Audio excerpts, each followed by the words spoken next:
When I confronted my husband about the spreadsheet, over 1,000 rows tracking my every move, my moods, my texts, who I talked to, he didn't apologize. He didn't break down. He looked me dead in the face and said, "Honestly, Chloe, the money helped. We used it for groceries and date nights. You benefited from it too. $500 a month. That's what his mother paid him to spy on me for 3 years. $18,000 total. And when I called her, she didn't even flinch. She said, I have a right to know what's happening in my son's life. You might be his wife, but I'm his mother, and that doesn't go away because you signed a piece of paper." My husband was running a paid surveillance operation on me for his own mother, and both of them thought I was the unreasonable one. To understand how I ended up here, let me take you back to where it all started. Before I dive into the full story, if you're into stories like this, go ahead and hit that like button and subscribe. We put out new stories every single day, and trust me, they just keep getting crazier. Alright, let me tell you everything. My name is Chloe. I'm 31, and my husband Nathan is 33. We've been married 4 years, together 6. We met at a friend's housewarming party in Charlotte, North Carolina back in 2020. I'm a pediatric occupational therapist. Nathan works in IT project management, mostly remote. We've got a townhouse in the Dilworth neighborhood, no kids yet, 2 cats named Pretzel and Biscuit. From the outside, we looked like every other happy couple figuring life out. But there was always one thing that made my stomach tight, and her name was Diane. Diane is Nathan's mother. 61, recently retired from managing a dental office out in Gastonia, about 30 minutes west of Charlotte. She's the kind of woman who smiles at you with her mouth, but absolutely not with her eyes. The very first time I met her, at a Cracker Barrel off I-85 of all places, her first question wasn't about my job or where I grew up. It was how much student loan debt I had. I should have paid way more attention to that. But I was 25 and in love, and you just don't think your boyfriend's mom is going to turn into whatever Diane turned into. Over the years, Diane had this creepy ability to know things she had no business knowing. She'd call me on a random Wednesday and mention that I'd been spending a lot of time with my friend just lately. Was everything okay at home? She once asked Nathan right in front of me if I really needed to be buying so many books when we were saving for a house. I hadn't told her about a single book purchase. She knew when I called in sick to work. She knew when I skipped the gym. She once made a comment about a dress I ordered from Anthropology before the package even arrived at our door. Every time I told Nathan it was weird. I told him probably a dozen times over 3 years that his mom knew way too much about my daily life. And every time he had an answer. "Oh, you probably mentioned it and forgot. Mom just has good intuition. She probably saw it on your Instagram." And I believed him. Every single time. Because why would I not trust my own husband? God, that's embarrassing to say out loud now. It was a Tuesday night. Actually, it might have been a Monday. No, wait, it was definitely Tuesday because Nathan had his weekly stand-up that runs late. Around 11:30. He'd been working on some project and left his laptop open on the desk in our home office. I went in to grab my phone charger. That's literally the only reason I was in there. The screen was on his Gmail, and I wasn't snooping. I genuinely was not snooping. But an email from Diane was sitting right there with the subject line, "January payment sent. Keep up the good work, sweetie." I just stood there with the charger in my hand like an idiot. Then I clicked it. The email said, "Transfer sent for January. Attached is the updated spreadsheet. Let me know if she starts talking about that trip with Jess again. I want details. Love, Mom." I opened the attachment, and I honestly don't know how to describe what happened in my brain. It was like the room got really quiet even though it was already quiet. A Google spreadsheet. Title, MOM updates. Over 1,000 rows going back to March of 2023, 2 months after our wedding. Each row had a date, a summary of what I did that day, who I texted, where I went, what I ate, what I wore. And the detail wasn't surface level. He logged my moods, whether I seemed happy or sad. If I'd been talking to my family more than usual. If I mentioned wanting to move. If I complained about Diane. If we argued. And what about? There was a row from last Thanksgiving that said, Chloe told her sister she thinks Mom is overbearing, was venting on the phone, didn't know I could hear. That month's payment had a bonus. $600 instead of $500. Diane paid extra for that one. My hands were shaking so hard I could barely scroll, but I forced myself to screenshot every single page. I emailed copies to myself, then I sat in that desk chair for 20 minutes, maybe longer, just trying to get my breathing under control because I seriously thought I was going to throw up on the keyboard. I could hear Nathan in the bathroom down the hall, brushing his teeth, humming something. Totally normal Tuesday night for him.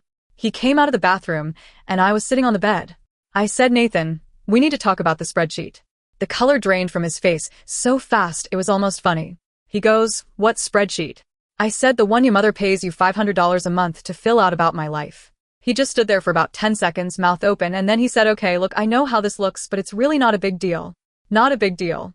Those were his exact words. I asked him to explain. He sat down on the edge of the bed, and here's what really got to me. He looked more annoyed than guilty. Like I was ruining his evening.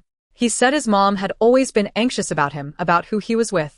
After we got married, she told him she just wanted to make sure I was treating him right, and she offered to help with our car payment. We had a $4,700 balance on the Civic at the time, if he'd just keep her updated. He said it started small. Little check-ins, how's Chloe doing, what are you guys up to? Then she wanted more. Then she created the spreadsheet template so it'd be, quote, organized. I said, Nathan, your mother has been paying you to spy on me for 3 years. He said that's a dramatic way to put it. She worries, Chloe, she's my mom, she just worries. I said normal worry is a phone call asking how we are. This is surveillance. You logged who I was texting. He said he never read my actual messages. He just noted who I talked to and how long. Like that distinction was supposed to make it fine. And then he said the thing I told you about at the start. I asked him if he ever once considered telling me. He said he thought about it a few times but knew I'd, quote, overreact. I said, so you decided lying to me for 3 years was the better option. He said it wasn't lying, it was just not bringing something up. I said, Nathan, that is literally the definition of lying. And that's when he hit me with it. The money helped. We used it for groceries and date nights. You benefited from it too. I stared at him. I got up, walked to the guest room, locked the door, and I cried until about 4 a.m. Biscuit scratched at the door the whole time, which weirdly made it worse. That sentence, you benefited from it too. It just lives in my head now. I hear it when I'm driving. I hear it when I'm trying to fall asleep. I can't make it stop. But the next day made everything 10 times more complicated. The next morning I called Jess from the parking lot of a Starbucks on East Boulevard because I couldn't be in that house. It was like 40 degrees out and I had the car running and my hands were still cold. She was livid. Said she always thought Diane was controlling, but this was something else entirely. I called my sister Morgan in Raleigh and she said I needed to talk to a lawyer, not necessarily for divorce but to understand my options. Then I called my mom. She cried on the phone with me for 15 minutes straight, which made me cry again because I thought I was done crying. Then I did something that some people are going to say was a mistake. Probably was, honestly. I called Diane. I needed to hear how she'd justify this. She picked up on the second ring, and that brings us to the other moment I told you about at the start. Not 1 second of shame. Not 1 second of hesitation. She told me she had a right to know, that being his wife didn't erase her being his mother, and that someone had to look out for Nathan's emotional well-being since I clearly cared more about my friends than my husband. I hung up. I sat in that Starbucks parking lot for another 20 minutes, just staring at the steering wheel. A barista knocked on my window at one point to ask if I was okay, which, honestly, no. Nathan tried to act normal the rest of that week. Made spaghetti one night, brought me a latte from the kitchen Thursday morning, asked how was work like nothing happened. But every time he asked me anything, even something simple like what are you doing this weekend, my stomach flipped because I couldn't stop wondering if the answer was going into a new row. I couldn't even text Jess without thinking about it. 3 years of that. And I never knew. That's the part that eats at me. On Friday I told him couples counseling or I'm moving out by the end of the month. He agreed, but he also said I was making this bigger than it needed to be. He said plenty of guys talk to their moms about their wives, I just happened to write it down. I said, and get paid for it. He just shrugged. Actually shrugged. And said the money part sounds worse than it is. We had our first session this past Monday with a therapist named Dr. Pham. She listened to both sides, calm, professional. And then she asked Nathan one question that changed everything. She said, Nathan, if Chloe's father had been paying her $500 a month to document your daily activities and emotions in a detailed spreadsheet, how would you feel? Nathan went quiet. I'm talking maybe a full 30 seconds of nothing. Then he said, I wouldn't like it. Dr. Pham said, can you say more about why? And he said, because it would feel like I wasn't trusted. And she just let that sit there. Nobody said a word. I watched his face, and for the first time since I found that spreadsheet, I think something actually got through to him. Maybe. He still hasn't really apologized, though. He said, sorry you found out that way, which, come on. Everyone on earth knows that's not an actual apology. That's being sorry you got caught. Diane has called me twice since then, and both times told me I was tearing her family apart. Her family. Like I'm not even part of it. But here's the part that somehow makes this all sadder. Nathan's dad, Greg, called me separately. He said he had no idea about any of it. He said he was, and I'm quoting him directly here, horrified. He told me he was sorry and that he didn't raise his son to do something like that. Greg has always been a decent guy, quiet, stays out of stuff, but hearing him say that nearly broke me all over again. So here's where things stand right now. I'm still in the house. Nathan moved himself to the guest room. That was his choice, not mine. I've met with a family lawyer just to understand where I am legally. I haven't filed anything yet. We have our second counseling session Thursday. My sister says leave.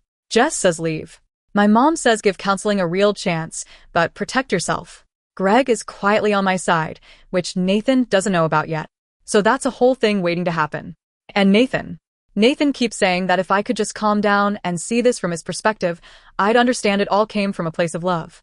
And you know what? Maybe he's right. Maybe every family has weird dynamics, and this is just theirs. Maybe I should be able to forgive something that, according to him, was never meant to hurt me. But every night when I close my eyes, I see that spreadsheet. Over 1,000 rows. My entire life cataloged and sold for $500 a month to a woman who decided on day one that I'd never be good enough for her son. And I keep coming back to one thought. If Nathan truly believed what he was doing was fine, why did his face go white the second I said the word spreadsheet? I don't know what I'm going to do yet, but I do know this. I changed every single one of my passwords. All of them. Even my Hulu. I moved the screenshots and email backups to a flash drive that Jess is keeping at her apartment. And I started a journal to write down everything I'm feeling because right now my head is spinning and I need something that's just mine. Something nobody is reporting back on. Whatever happens next, whether that's counseling or lawyers or something I haven't even thought of yet, at least now I'm making decisions with my eyes open. And that spreadsheet? It's still sitting in his Google Drive. I check once a day to see if he's added anything new. So far, he hasn't. But I'm watching now. And, honestly, it's the first time in 3 years that I'm the one with the information.